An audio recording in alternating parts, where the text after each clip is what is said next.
What's up, everybody? It's E from Uncle Tex, and today I'm gonna show y'all how to weld with 7018.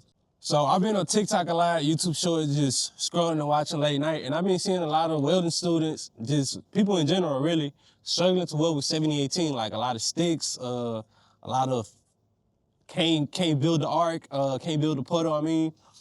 So today I'm gonna walk y'all through how to weld with 7018 using this 3/8 thick I-beam that we kind of just gonna use as a table or welding stand for now, because you know, we're short on time over that.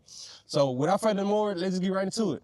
Using a rock disc, excuse the no guard grinder, but yeah, using a rock disc, we're gonna just clean up the material real good or as best as we can. And then we're just gonna jump right into the welding.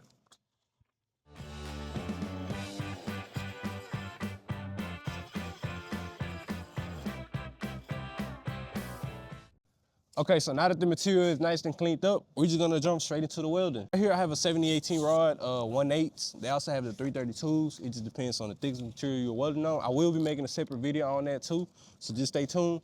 And you're just gonna wanna make sure your rods are nice and dry. This are kind of not in the best predicament, but that will work, you know? But just make sure your rods are kind of nice and dry.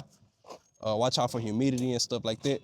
Another big important factor is gonna be the temperature you're using and the thickness of your material. Usually for material this, I like to use anywhere from 90 to 110 amps. I don't like welding too hot. Everybody has different preferences. Me personally, I don't like welding too hot, you know what I mean? So I say like anywhere from 95 to 110 amps will be perfect for the thickness material. If you're welding some thicker, maybe like this, then you're gonna wanna go up, obviously. But yeah, that's pretty much it. And aside from that, your angle, that's another important factor too. You don't want to come in just too straight or too angled to either side or up and down or anything like that. You typically want to stand in ranges from 41 to 90 degrees when you're welding, depending on the position you're doing, whether it's flat, horizontal, or overhead, or vertical too. But this is kind of like how I like to come at it, just kind of right on it. And another thing is too, your arc length. Make sure you're not too far or too close. If you're too far, you're gonna have a lot of porosity and undercut and stuff like that. And if you're too close, you're gonna stick a lot. So furthermore, let's get right into it.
Also, the reason 7018 is used a lot for structural work is because it has a higher tensile strength than other rods such as 60, 11, 6, and 10.